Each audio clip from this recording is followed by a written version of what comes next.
Correct. But both Drews and Chrissy were like, we got this. Like, oh, we have this. And we love that. We encourage our kids to have that kind of confidence. We want them to say, yep, we got this. Let's do this. We can handle this. Like, varsity, here I come. Let's do this. Hello, everyone. We are Greg and Jacquie Francis, and welcome to High Performance Parenting, where our passionate goal is to encourage you to raise champion children in a crazy world. Every week, we will bring you multiple episodes from our extensive experience of raising our six happy, healthy, successful, godly kids who are confidently equipped to win big in life. We deeply believe that any parent who is provided with the right knowledge and continual support can raise amazing kids. And when they do, all of our futures get better. If raising up future generations of absolute champions matters to you as much as it does to us, here's how you can contribute. Like and share this podcast with everyone you know. And together, let's embrace this journey of raising champion kids in a crazy world. Hello, everybody. Welcome back. Got my beautiful bride here in studio today. She thinks I'm talking too loud, apparently. Maybe I need to turn your volume I'm like, oh down. my gosh.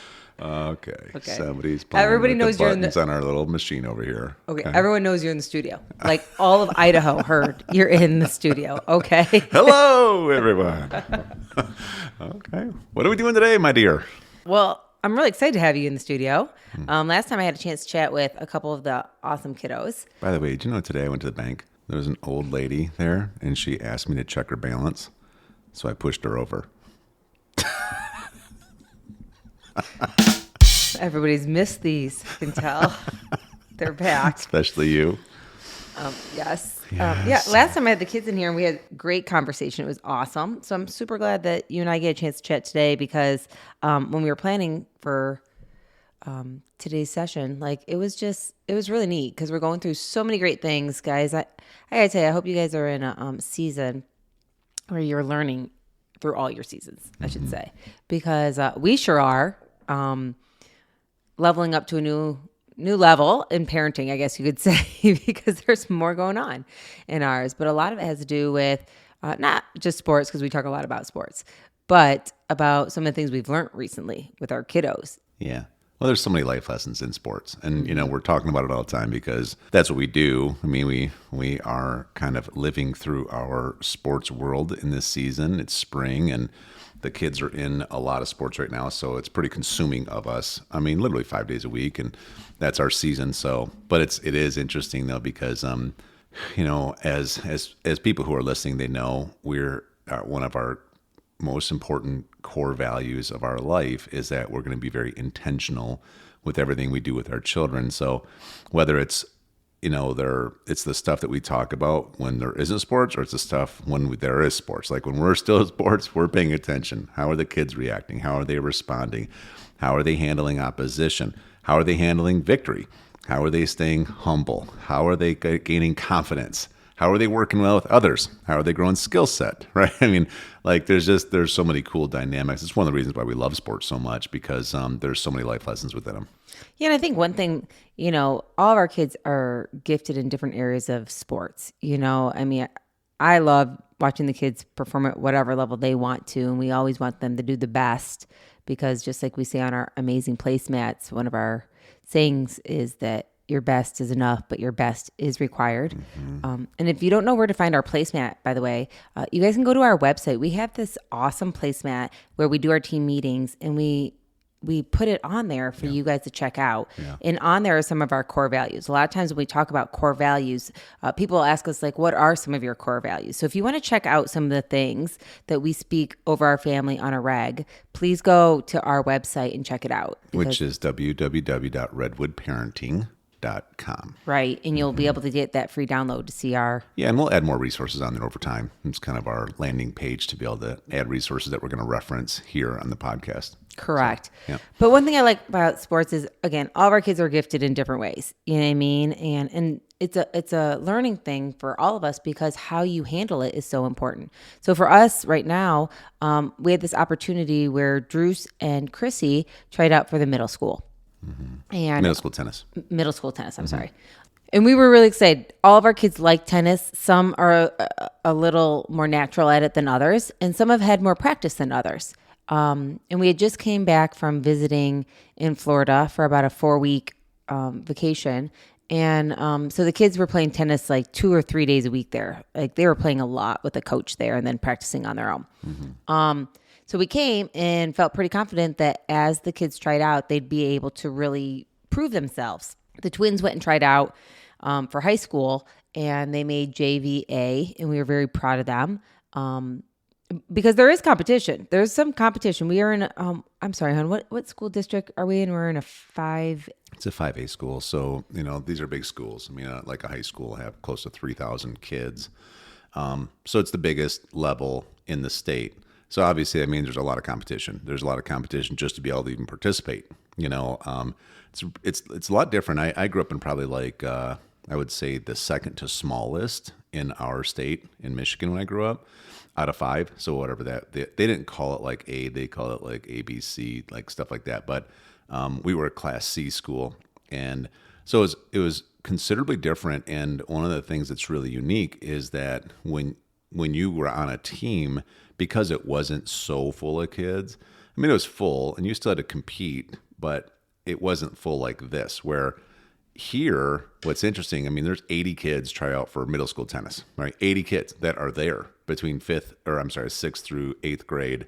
And because of that, there is such a, I would say, I don't know, it's like a unique pressure, because think about having 6 tennis courts and there's 80 kids out there. They don't really cut anybody, but at the same time, you won't get any playing time if you're not in the top, however many kids. I think it's probably like 20 or something like that. So you're always competing for a spot.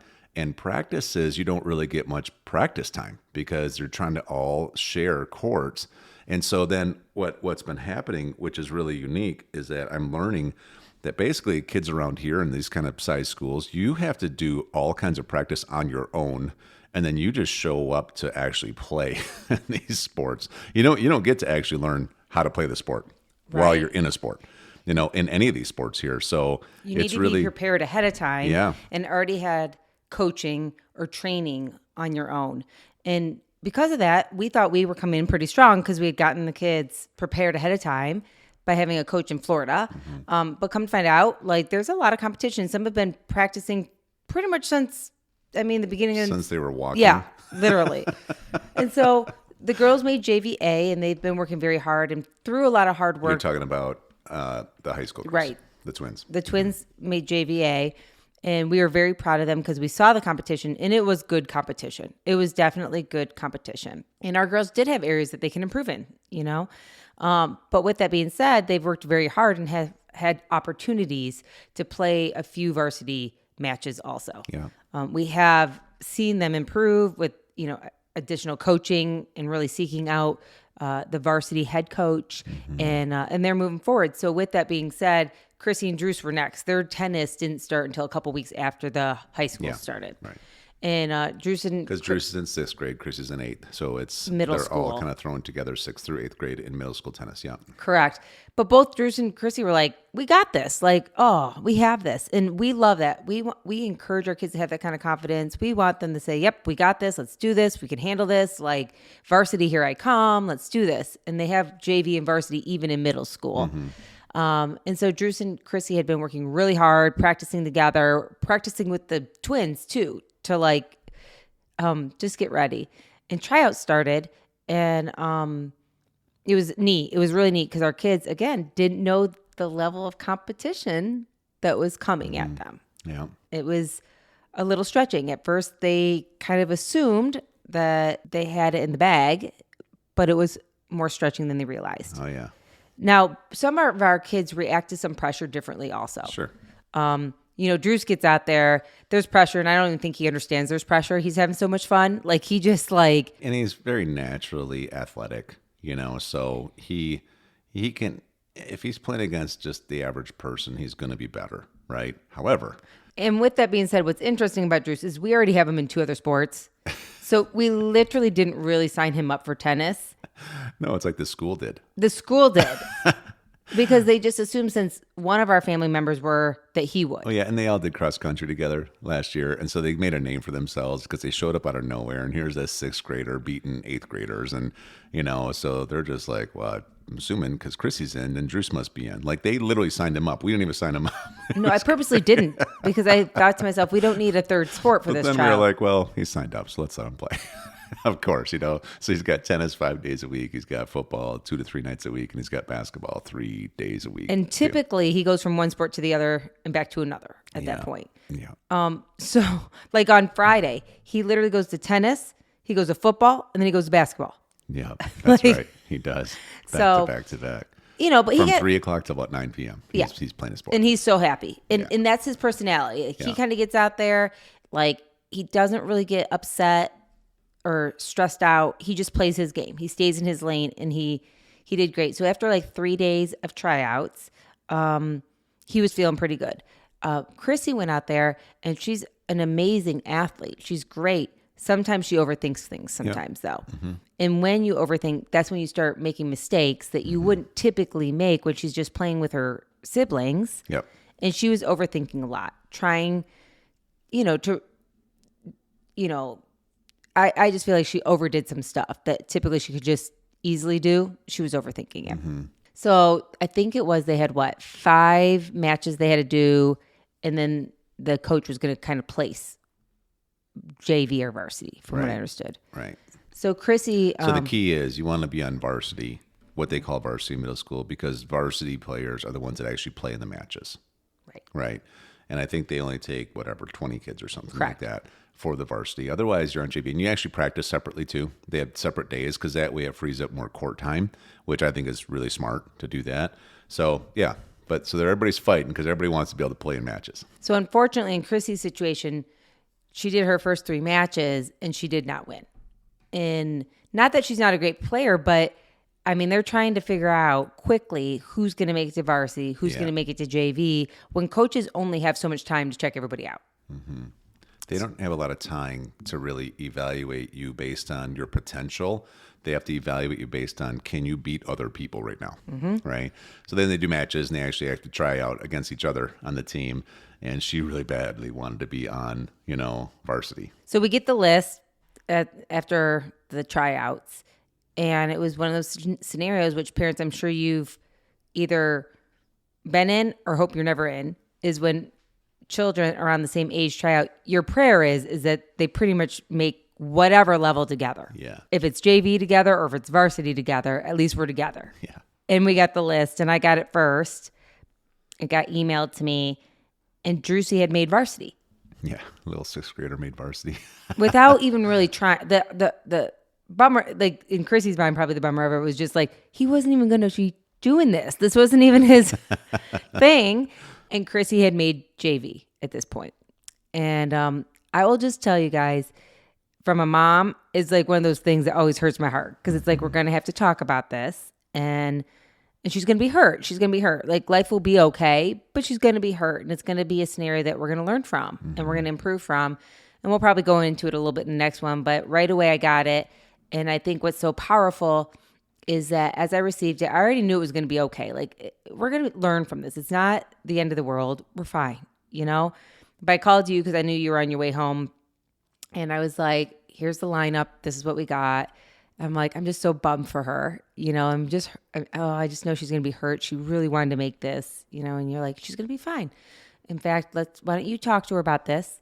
And why don't you tell her afterwards to get, her shoes on, get her tennis racket on, because I'm going to take some of the kids and we're going to go practice a little bit. Like, what can we do to get on varsity as quickly as possible? Like, I know we got the list, but that's not the whole season list. We're going to show what we can do, and we're going to get her on the next. Yeah. And so it was like, you have to give her a hug and support her when she's down, but at the same time, what are we going to do about it? It's like, sometimes you win and sometimes you learn. And so now here's what you're learning. You're learning you got to get better. Like that's the bottom line. Like, we can't be mad. This was actually as fair as it can be. This is not socialism. This is not everybody gets a chance. This is real life. I love this kind of stuff, to be honest with you, because it just teaches them so much, because this translates into everything in life.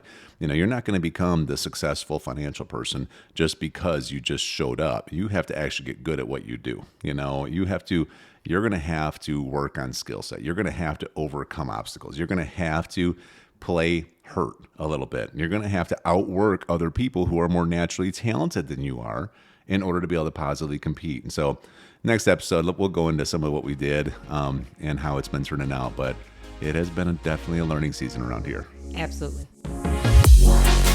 Hey everyone, thanks for listening and thanks for your love and support.